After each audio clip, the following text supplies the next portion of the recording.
to get this show started? In town from New York City, you've seen him on Comedy Central and Amazon Prime. Please welcome to the stage, Adam Mamawala. Wait a minute. Jamestown, what's going on? How you doing? What a beautiful crowd, and all of you are here to see me. It means a lot. I appreciate it. Listen, I get it. This is how it works. Of course, there's an opener for the famous person, and comedy's about honesty. So I just want to start by being very honest with all of you. I'll address the elephant in the room. I am also disappointed that I am not Jon Stewart. No one feels that more acutely than I do, but I'm very happy to be here with all of you folks tonight. I will tell you a little bit about me. As you can see from looking at my face, I am beige. I am a beige man, and people seem to have questions about that, so let me clear it up for you. If any of you are curious, I'm actually biracial. My dad is from India, and my mom is a tiny... Oh, wow, we found the 4 Indian people in Jamestown. Welcome. But my dad is from India. My mom is a tiny German lady from Wisconsin, which has apparently produced a shockingly tall Mexican man. It's surprising for me as well. Genetics are a mystery. But I am self-aware, and I know that I look like if you ordered Bad Bunny from Temu. That's just my cross to bear, and I have to live with that. Every single day of my life, I kid you not, I get targeted ads in Spanish. My face has apparently fooled the algorithm. Excuse me, el algoritmo. I looked that up. I speak zero Spanish, and yet I look Latin enough that ever since the inauguration, I've been walking around with 2 forms of American ID at all times. I didn't wait around on that real ID. I was on top of it. Yeah, I figured you'd be that kind of crowd. Good for you. But I start with these jokes because I get why people who have confusion about meeting me. You know, I've got tan skin. My last name is Mamawala, which is clearly something. Folks, my name is Adam Mamawala. I have an A every other letter of my first and last name. That's too many A's. Listen, regardless of who you voted for, I think we could all agree if Kamala Harris had my last name, sheer chaos. Kamala Mamawala, that is absurd. Kamala Mamawala is a Dr. Seuss-ass name. Folks, let me be honest with you, Kamala Mamawala sounds like Donald Trump making fun of Kamala Harris. By the way, if anyone asks, for the next few years, I am Italian. But I've learned to start with these jokes, otherwise I was just getting the same questions after all of my shows, and it got annoying. And generally speaking, 9 out of 10 times, people were very polite. They'd come up to me after a set. They'd be like, oh, that's a very unique last name. Do you mind if I ask you the origin? But every once in a while, someone would come up to my face and be like, what are you? I'd be like, afraid. And I remember a couple years ago, I was in New York, and I had a meeting with a casting director. And during this meeting, in a somewhat condescending tone, she looks at me, and she goes, you know, it's very important in this industry that you understand how people perceive you. How do you think people perceive you? I was like, I don't know. I've been told I'm kind of in that ambiguous category. She's like, oh, do you mean in terms of your ethnicity or your sexuality? Well, I guess both now. What the hell? In her defense, I was wearing this shirt, so I understand. It's a funny thing, man. I've only been to Jamestown twice. I don't really necessarily know the vibes here, but living in New York City, you can wear whatever the hell you want. Nobody has any judgments, and that's very liberating. But the more I travel around doing comedy, I have learned that how you dress is perceived very differently depending on where you are in this country. And I say that because last year, I was doing a show at a bar in Chattanooga, Tennessee, because everything in my life is going just as I'd hoped. And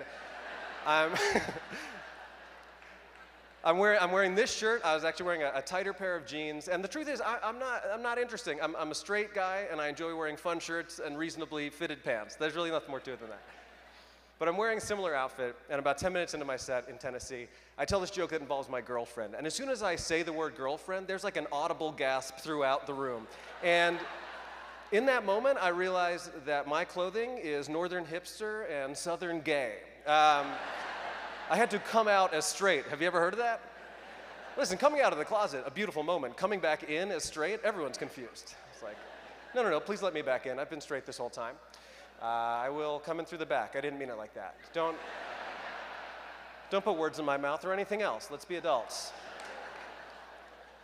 Sounds like we do have a few Indian folks here. Always nice to have a little bit of representation to the Indian people here. I will say, I don't know if you experience this, but I live a very weird life where like people meet me, they assume I'm Latin, they treat me a certain way, and then they find out I'm Indian, and there's like a tone switch, and I become the victim of what I will call positive racism. Let me elaborate.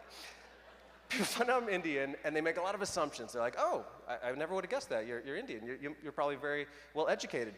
Did you go to a great school? Are you a doctor? Are you an engineer? And then when they find out what I actually do, they are disappointed on behalf of my dad. But it's a weird thing to get offended at because they're assuming something positive about me. Do you know what I mean? Like, I don't know how I'm supposed to react. And so that's where I'm at. It's like, listen, we live in racially divisive times. I don't have to tell you that. I think if we're going to have racism, let's at least have some more positive racism. That's a good middle ground. Let's start there. Let me give you an example. You still don't have to applaud for racism, but nevertheless, that's fine. I'll give you an example, and I'm not proud of this, but it's honest, okay? If I'm in the airport and I see like a 7-foot-tall black guy, there's a part of my brain where I'm like, I wonder if that guy's in the NBA. I'm not saying that's right, but I've thought it. I still feel like that's better than when I see a 7-foot-tall white guy and I'm like, Marfan syndrome? Like, I would rather at least hope for something that would be good if it were true, you know? My favorite part of that joke is I'm friends with a comedian. His name is Liam. He's very funny. He's a 7'1", lanky white guy. He has Marfan syndrome. And I talked to him about that joke. I just wanted to make sure it was cool. He thought it was funny. I actually did it on a show that we were both on together. He was laughing his ass off. But because we live in modern times, someone from the audience got offended on his behalf and decided to talk to me about it after the show. So as I'm leaving the venue, this woman kind of takes me aside, and she's like, I cannot believe you told that joke with him in the room. That's incredibly disrespectful. I was like, he was laughing harder than anybody. What are you talking about? She's like, still, I kind of feel like it's punching down. I was like, it's literally punching up. He's the biggest person I've ever met.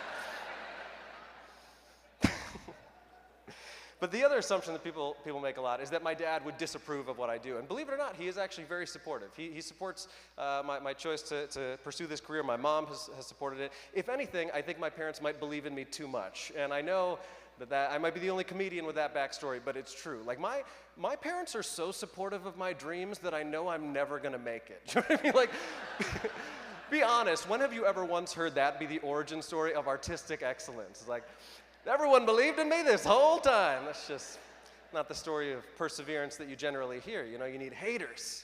You need doubters. You never heard Biggie at the beginning of a song be like, yeah, this one goes out to all the teachers who told me I would amount to something. I can't believe my notorious B.I.G. joke didn't do better in this almost exclusively white room. It's a shocker, but I'll move on, because I'm a pro. But that's just not my story. You know, my dad shares my stand-up schedule on his LinkedIn. I am screwed. There is no scenario in which I will be a world-famous comedian with so much love in my life. And I worry about this. I picture myself 20, 30 years from now, people asking me like, so Adam, how did you get to where you are today?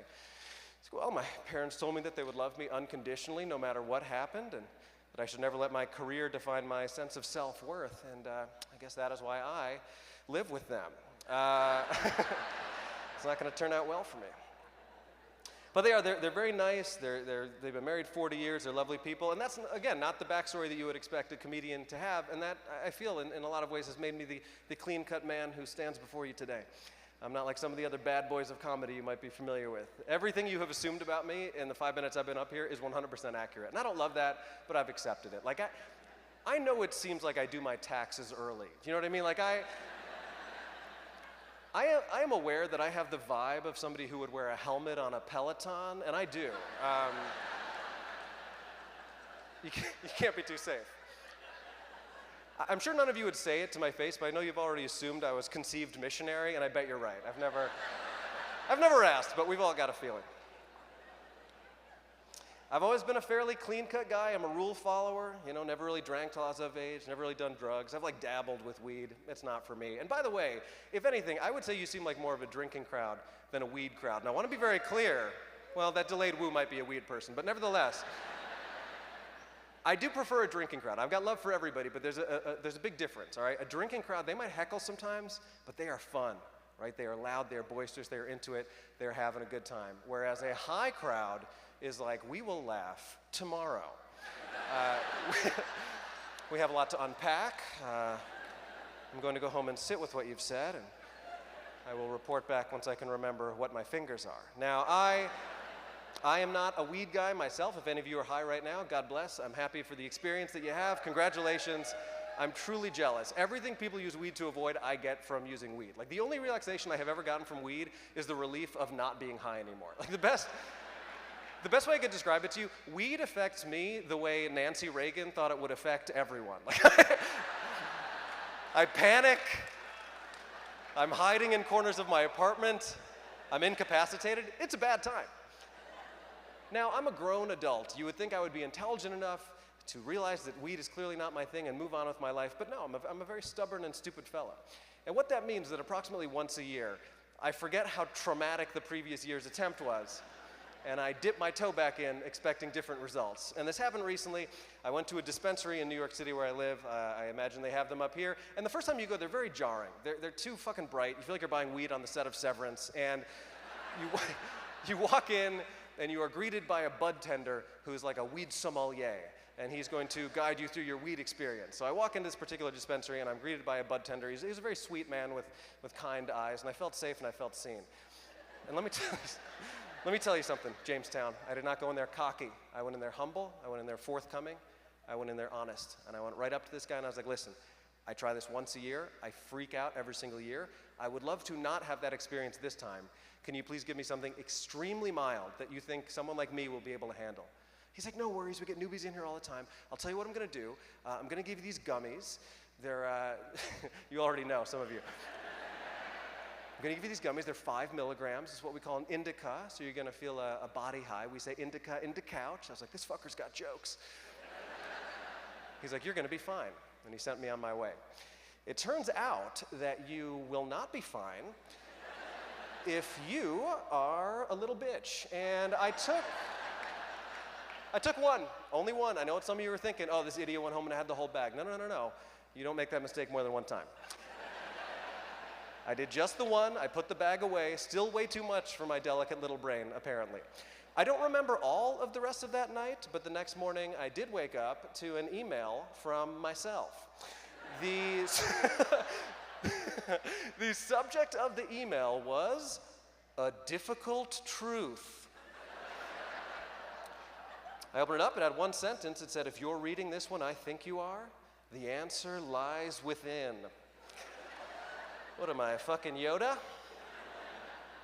But unfortunately, I've chosen a very bad profession to be a non-weed smoker in. Most of you are normal people with normal jobs. It is encouraged for you to not be high at your job. It is weird that I'm not high right now. And I'm friends with a lot of comedians, and they're fun, but they give me terrible advice. And I was talking to a comic friend of mine recently. He's very into experimenting. I told him I don't like weed. He's like, that's fine if you don't like weed, but like, have you thought about doing mushrooms? I'm like, did you not hear anything I just said to you? Every time I smoke weed, I have a full-blown panic attack. That would be like if I told you I was afraid of flying, and you're like, well, if you don't like flying, have you thought about joining NASA? I have not. That sounds worse. Never really got into drugs, never got any tattoos, never even thought about it, honestly. Anytime somebody asks me if I would get a tattoo, I'm like, a tattoo? I have stickers on my MacBook I regret. I can't risk a tattoo.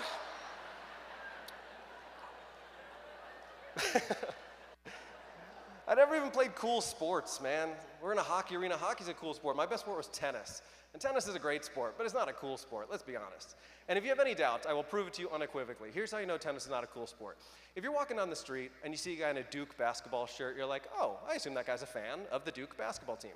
If you see a guy in a Duke tennis shirt, you're like, that man must have played tennis at Duke. No one else in the world would care that much about that thing. And if you see a guy in a Duke lacrosse shirt, you put a napkin over your drink. Is that the line? Did we find it? I do see a man in a Duke hat looking at me. And it's funny, so I got in a little tiff over that joke recently. I was doing a show in New York, and there evidently was a Duke alumnus in the crowd. He was none too pleased with my little quip, and after the show, he came up to me. He's like, you know, your Duke joke doesn't even make sense, because they actually proved that those kids didn't do anything wrong. And I was like, sir, I just want to make sure you understand that that is not a joke about Duke lacrosse players. That's a joke about all lacrosse players. I just want to make sure we're clear. Now, the vibes have been very good, and I don't want to detract from that, but I do have to ask you, has pickleball made it to Jamestown? Oh. I was afraid of that. It is a super spreader sport. It cannot be contained at this point.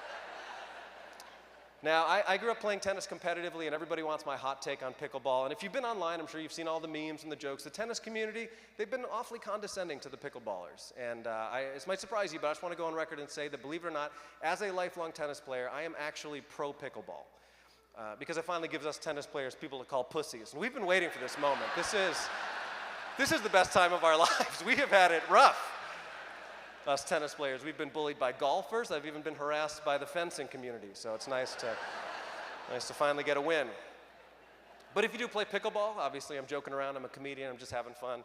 Please come up, say hello after the show, and I will stuff you into a locker. Honestly, my only issue with pickleball, and this probably doesn't even apply up here, if there's anything you guys have up here, it is space. We do not have that in New York City. It's very limited real estate, there's limited tennis courts, and the pickleballers keep taking over our goddamn tennis courts, and I can't have it, all right? Show a little respect, they're called tennis courts. Now, you can play your pickleball when I'm not there, but when I show up with my tennis stuff, I think you should leave. I think that's fair. Listen, I'm a chill guy, I'm cool. Look at this shirt. You want to play a little beer pong on my ping pong table when I'm not using it? You knock yourself out. But I got news for you. When Daddy wants to play his ping pong, I'm afraid the solo cups have to go. Here's what I want, all right? And perhaps this already exists in a utopia such as the greater Jamestown area. I want there to be enough room for everybody, all right? The pickleballers, they can have their own separate pickleball courts away from the tennis courts. They can play their pickleball. Us tennis players, we're going to stick to our tennis courts. We're going to play our tennis away from the pickleballers. And I've actually been getting a lot of support from the tennis and pickleball communities on this proposal, because if there's anything that a group of country club members can appreciate, it is the concept of segregation. That's a good joke. Yeah, I like that one. Thank you. Folks, you've been a lovely crowd. I'm gonna tell you one more joke and get out of here, but I appreciate you being so nice to me, and if you want to find me, I'm pretty easy to find if you can spell Mamawala, therefore I am hard to find, but it's M-A-M-A-W-A-L-A. If you can't spell Adam, don't follow me. Gotta draw the line somewhere. But I never take situations like this for granted, because I've had some lows in my life. I'm generally a pretty positive guy, but about 5 years was a rock bottom moment for me 5 years ago. I got divorced on March 12th, 2020. I'm not making that up. It was like 3 days before the world stopped. So I think I'm gonna have this fun single year. Nope, my marriage ends, COVID happens, I leave New York, I get stuck in a house with my parents for 4 months. Just me, my mom, my dad in a house in New Jersey together for 4 months. And in this one moment, it feels like my marriage is ending, comedy seems like it's ending, and it was tough, right?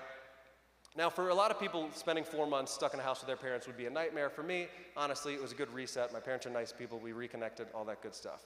The only issue I had during that 4 months was that, as I told you earlier, my parents are too supportive of my dreams. And how that played out during that time was that I started doing some of those online comedy shows. And they were exactly as depressing as you would assume they would be.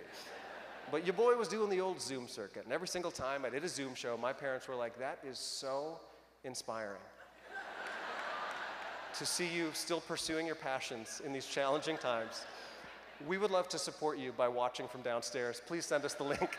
So, without fail, for months on end, every time I did a Zoom show, my parents would get the link and watch from downstairs in the same house on a shared laptop where they also share an email address, but I don't even have time to get into it. I never know who I'm talking to. But they would watch all my shows. Now, the first couple weeks of the pandemic, no one really knows how to do virtual anything, and people are experimenting with different mediums, and I get asked if I want to do a show on Instagram Live, and I foolishly agreed to do that show before learning that Instagram Live is quite possibly the worst place in the world to do stand-up comedy, because you're doing it for no one. You are telling jokes to your own face in your phone, and the only other thing you see is a little number in the corner of the screen signifying who's supposedly watching you, but you don't know who's there. So I agreed to do this show. Unbeknownst to me, my loving, supportive parents have figured out how to tune in from downstairs in the same house. And that's a problem, because the whole premise of this particular show is that we're all supposed to try out our new quarantine bits. And I don't know that they're watching. And I tell this joke about how I feel the worst for teenage boys who are quarantining with their parents, because I know when I was a teenage boy, the only thing that got me through the day half the time was knowing that my parents would inevitably leave the house at some point and I would have some time alone. And now I feel ridiculous as this man in his 30s forced to live with his parents again in the middle of a global pandemic, just praying that they go for a walk once a week. So again, I have no idea that my parents have heard this. And it only becomes clear to me a couple days later when I'm sitting in my room and I hear my mom very dramatically yell up the stairs, "We just wanted to let you know that we are going out for a walk now. We will be gone for between 20 and 30 minutes. You might have longer, but you should have at least 20 minutes. Love you."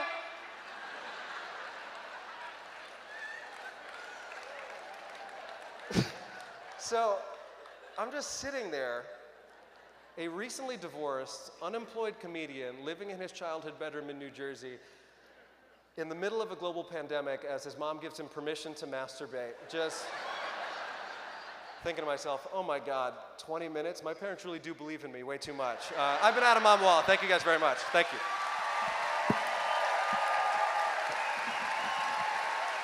That's very nice. Thank you guys.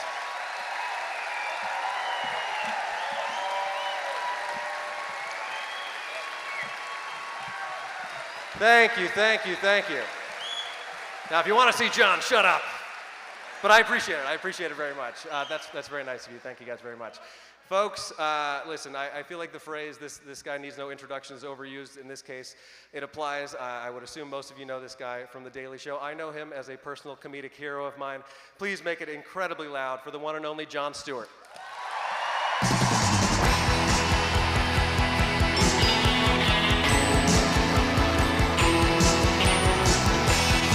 Adam Mamawala, ladies and gentlemen. Yeah, excellent, excellent.